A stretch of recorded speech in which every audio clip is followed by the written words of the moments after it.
Hey, everybody, coming at you for a quick announcement. We wanted to share some good news that hopefully you've seen already around, but we have a Dune TV show coming out. Well, not us, but there is a Dune TV show coming out. The royal we.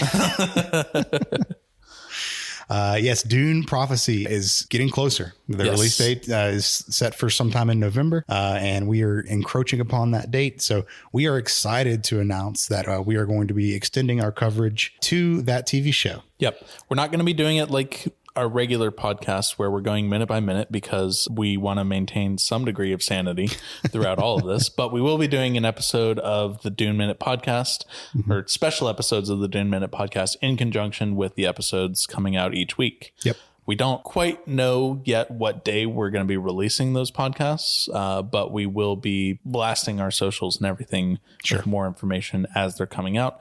So keep an eye on your feeds because coming up, you might be getting 2 episodes on one day a week. That's right. Just what the people want. More Dune.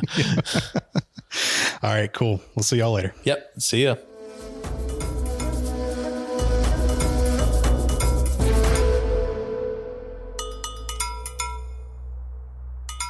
Hello and welcome back to the Dune Minute Podcast, your place to dive deep, minute by minute, into the cinematic adaptation of Frank Herbert's world of Dune.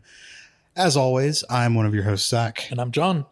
And we are back. We are talking about minutes 112 through 113.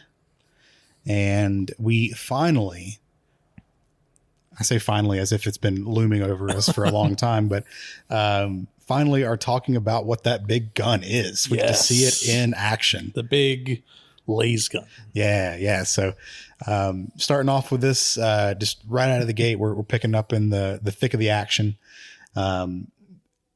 We left off last minute with the Sardaukar stepping over the motionless body of Duncan Idaho laying on the ground. And we start this one with the person carrying the big gun just starting to fire it. I mean, it's already powered up and it's just like start shooting it. And this thing is so cool. Yeah. We've seen laser guns in action before. We saw it with Duncan Idaho flying the ornithopter. We saw it at the early minutes in the movie, but we've never seen it like this up close.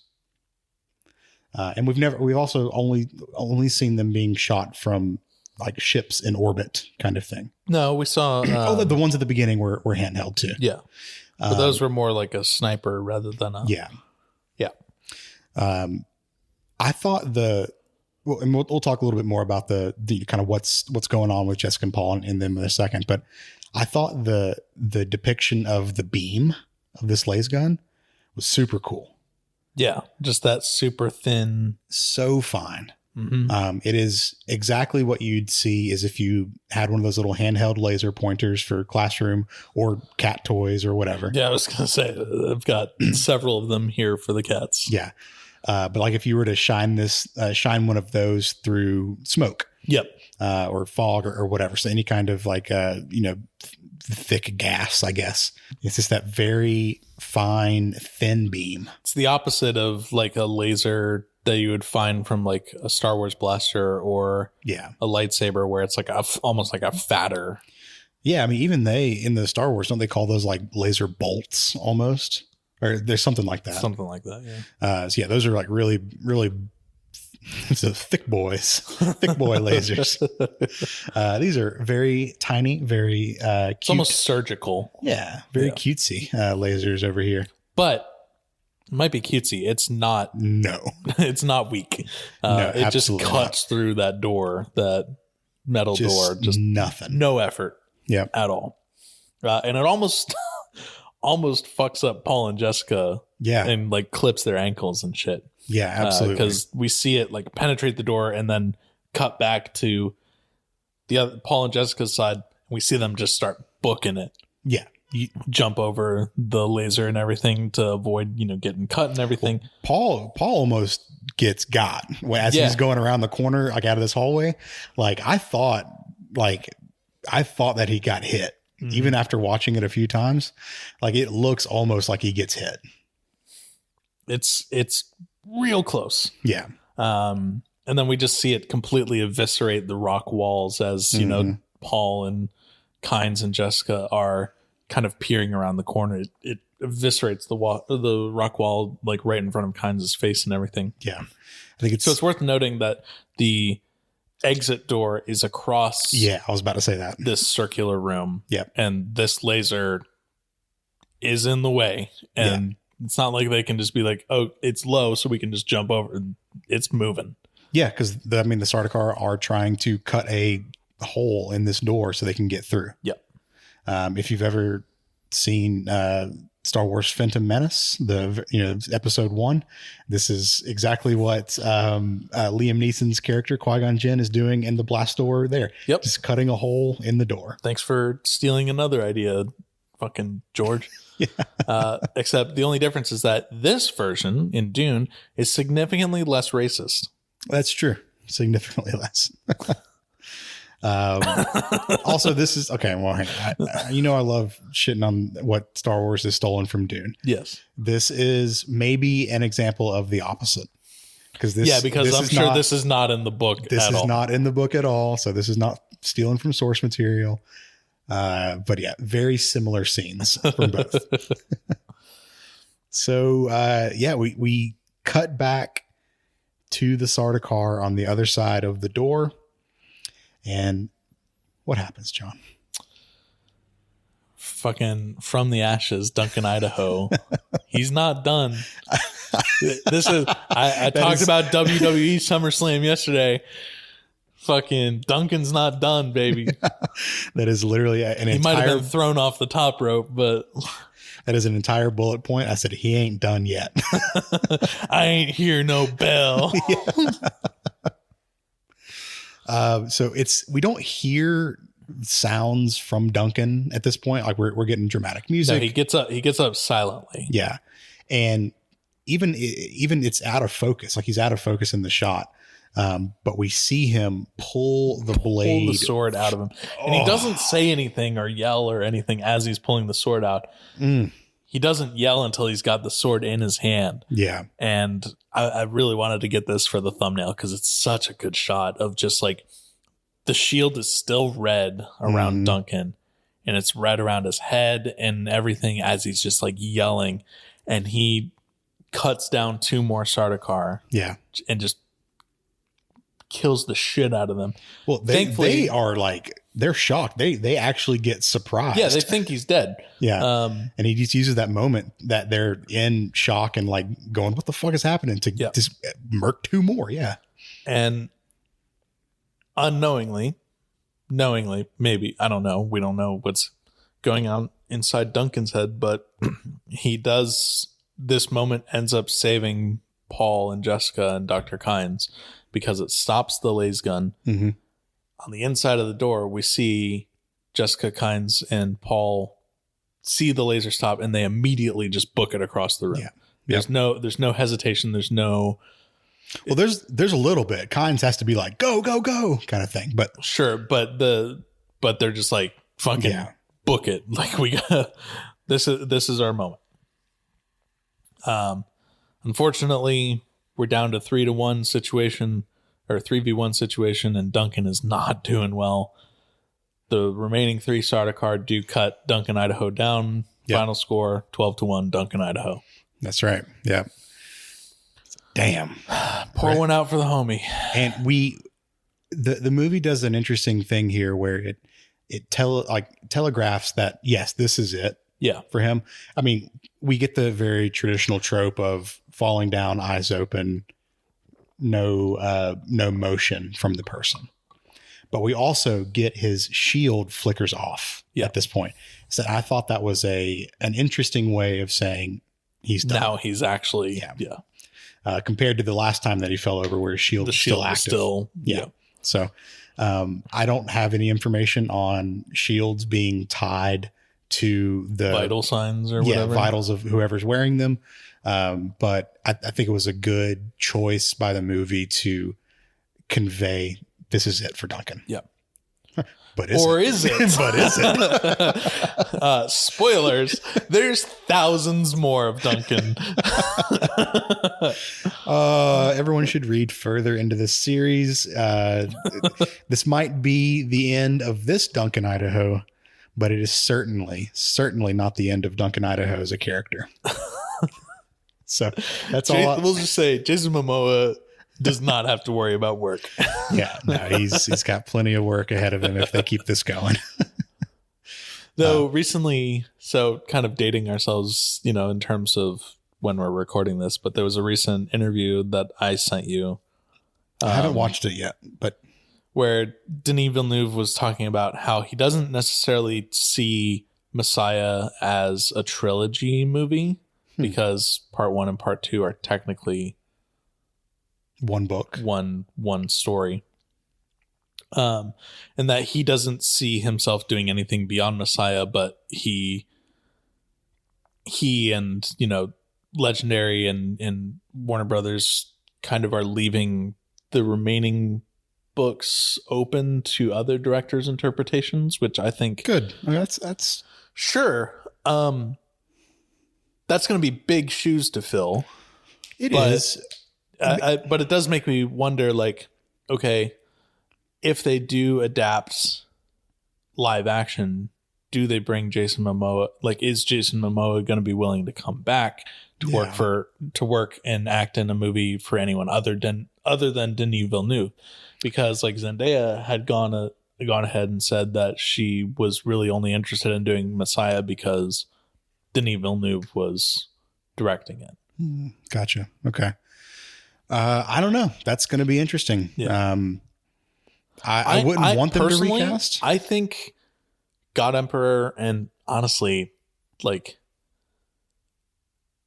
everything else would be better suited in like a animated format. Oh yeah, absolutely. I 100% agree. You and I have talked about this off podcast, but like it would probably be better as a series too, rather than a movie. Yeah. Yeah. I mean, personally, my opinion is take a page out of the Sci-Fi Channel and do a mini series that covers each book. Afterward. I mean, that's because if you made a movie out of God Emperor, it would just be Leto II lamenting for 2 hours. Yeah, there's other things that it would just be so boring. There's other things that like kind of take the stage from Leto in those later books, but I fully agree that they are better suited for like a adult either an animated animation series or like a mini series TV. Yeah, I agree with the animation part of it. I would want to see it like a dark, like anime style. I know video games aren't your thing, but on Netflix you should give Arcane a try. Okay.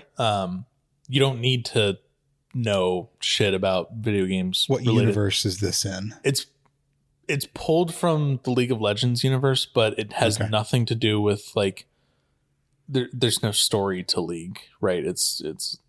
But it uses like characters from that universe. Okay. It's fantastic animation and everything. All right. I'll give it a shot. It's one of Calf's favorite series, and the past guest of the show, Calf. Past friend of the show, Calf.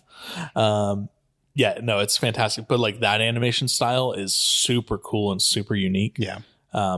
Plus, so like there's only 2 seasons for this show. The second season's coming out in November, I think, and that's like the last of it, and it's done kind of thing. So it's a 20 episode start to end kind of situation. Okay. But like I would love that animation style. Like if that studio could do some Dune shit, holy fuck. That'd be cool. Yeah. I imagine it would be cool. I have not seen this show, but you're making it sound good. So it's very good. Yeah. Yeah. So I would hope that in some form or fashion, Jason Momoa would be still attached to this character. Even if it's just like voice acting or whatever. That would still be great.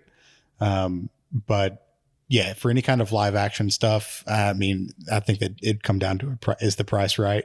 And what's the price right, and what's the director's vision? Yeah, right? Yeah, that's what I was about to say. What's the vision here? Because these are all very and I don't say this in a bad way, these are all very proud actors. Like they attach themselves to things that are going to be good. Well, I don't know. Did you see that fucking Minecraft movie trailer with Jason Momoa in it? Oh God. Oh, no. dude, it's so bad. Is that the Jack Black Minecraft? Oh no.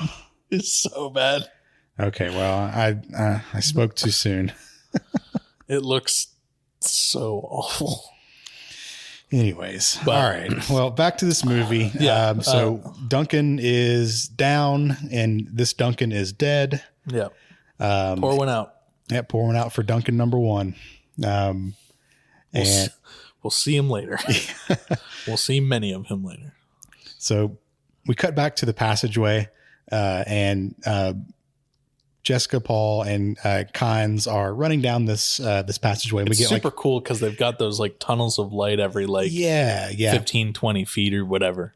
So I was looking at these things and I was like, these are really cool. Like clearly they're meant to convey like skylights. Yeah. But we don't really know how far underground they are at this point. They could be right at the surface. They could be, a lot of rock above them. But it made me start thinking about this thing, and this is getting into home improvement territory right now. I have when my parents were redoing their back patio. Yeah, they eventually settled on just like some very traditional skylights. Yeah, but one thing that they were worried about is that the roof on the back patio was going to block out sunlight that was coming into the rooms behind the patio. Okay. So there were some existing like external walls there that got some good light, but when they were building the patio out, the roof was going to block that light. So the patio roof would block it. Yeah, the patio roof would block the light. So we looked into, just for a hot second, this like contraption that is like an artificial skylight. Mm-hmm. It's basically a tube that you put into your attic that goes to your roof, and it's got a system of mirrors that redirect the sunlight down to whatever room you want to have. I don't think there's a system of mirrors in the side. I don't of this think so mountain. either. No, but I think it's a straight cut down, and I think it's twofold. One, it's light. Two, it's ventilation. Yeah, no, absolutely. But with the thought of we don't know how far they are down here, it's not out of the question that there's a way to redirect light to provide some kind of lighting, deep inside the caves. Sure. It's very intense light that is coming down. So I think you're right. I'm going to hit you with a counterpoint too. Okay. You're redirecting light like that through mirrors. You're also redirecting heat. Yeah. So yeah, that's fair. If it's a straight up and down, you at least have an easier way for the heat to escape. Yeah, that's fair. I don't know. It was a comparison that popped in my mind, and I was like, that'd be really cool if there's just a system of tubes and mirrors above this. So we get them running down this hallway. Our lovely djembes are back with the tense music. Yep. And we see them run up to a fork in the tunnel here. They got the Frem kits sitting beside the tunnel. Yeah, we do get a short, very short, like half-second close-up of the these Frem kits on the wall. Yep. And Kynes says, "Follow the light." And that's where I'm going to end. It ends right there. Yep. Before we go into what I'm sure you have for book comparisons for today's episode, I have beef with this scene. Go on. The running through the tunnels to me looked like a run very quickly nowhere kind of run that they were doing. Are you talking like the actors' runs? Yeah. Where it looked like they were like running very quickly, but they were also doing like this super exaggerated, like higher step kind of thing. Yeah, that is very common in movies. No, I know. Because you can never, like, the sets aren't big enough to get into a full on sprint. I understand this. It's just, once again, one of those things that when you're watching this and you're rewinding 5 seconds to like get these details and stuff, you notice. And I just thought it was very Scooby-Doo and very funny. There's only one actor who does it reliably, a full-on sprint when he runs in movies. And that is? Tom Cruise. He does his own stunts. He does his own stunts, and he specifies, or I've heard a story about this. I don't know for firsthand, but that whenever he is in an action movie that requires running, he is full on sprinting. Helps that he's like, what, 5'5", something? I want to say he's like 5'6", 5'7". Okay, something like that. He's not tall. He's a shorter man, but he is always sprinting, and he's always doing his own stunts. Yeah. Always breaking his ankle on the side of a building. Right. Have you seen? You saw that Mission Impossible so they kept the shot in the movie. I've never seen any of those movies. Oh, really? Like, actually? Seriously, never seen a single one. Dude. I know they're good. Yeah. I've just never seen them. Yeah. Anyways, he does this one scene in one of the most recent ones where he like jumps between two buildings, right? And he doesn't quite make the jump. And one of his feet like falls too short and like kind of goes against the wall like this, and then like it kind of just like, ooh, like his foot goes up on the, yeah. Ooh, oof. He breaks his foot doing it, but like they still kept it in the movie and everything. But it's like, God damn, dude, like all the shit that he's done, like, yeah, it's shocking that he hasn't killed himself yet. I've heard someone say this about Tom Cruise, and that he's fucking crazy. Well, I was about to say, like, talk about his personal beliefs all you want. I do not agree with his personal beliefs. I think he's an insane person. As an actor, he is a great actor. Sure. And someone once said about him, like, if he didn't go into acting, he would have been the best stuntman that's ever worked in the industry. Yeah. Yeah. No, I can. So anyways, it's not a Tom Cruise show, but props where props are due, I guess. Surprise, Tom Cruise is Leto's second.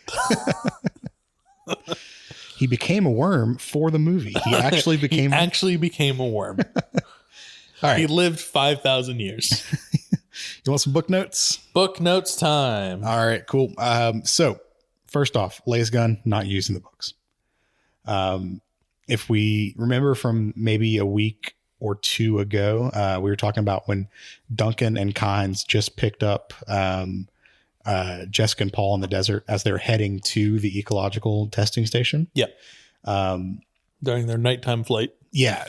Duncan had set a trap for the Harkonnen patrols, which was a massive shield hidden underneath the sand or like in a cavern or something. Yeah, buddy. So they would just fucking nuke it. Yeah. So they were like cutting hit things it with up. the laser gun, and then it would turn into a nuke. Yeah. Yeah. They were cutting things up with the laser gun. It hit it. Atomic blast ensued.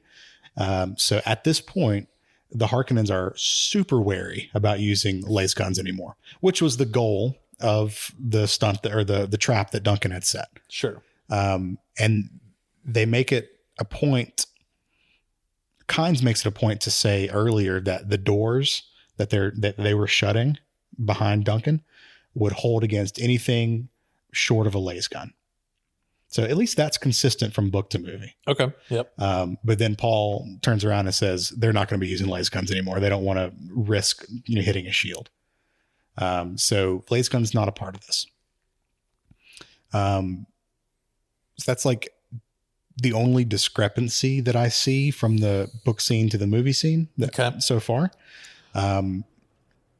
We still get the same like hidey hole that they run through. Yeah. We still get some the lights are mentioned in the books, but the lights that guide the path are a little bit different. And I think they're a little bit cooler in the books than we see Are here. they more like emergency lighting, like down at the foot? Not really. So I think this was a tunnel that was used for escaping.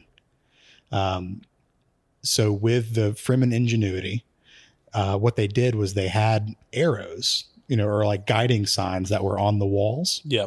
That lit up as you approached them. And as you went past, they disappeared again. That's pretty cool. Yeah. And it was like, from what we gather, they're like one-time use things. So the person coming after you would not see the arrows. All right. That's really cool. Yeah. So they said, Kynes makes it a point to say, like, follow the arrows as you pass, they'll disappear, and we won't know which way you went. Yeah. Anyone follows. I'm sure like in the book too, it's also probably built like a labyrinth or whatever, not just like a direct tunnel out.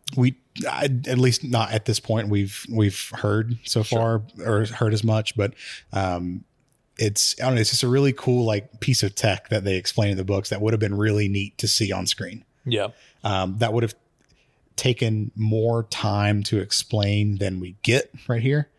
Because in the movie, the stakes are much, much higher at this moment. Since they're not using laser guns, the Sardaukar that are in the books, taking some time to get through these big doors. Yeah. So they're not under as much of a time crunch as in the movie.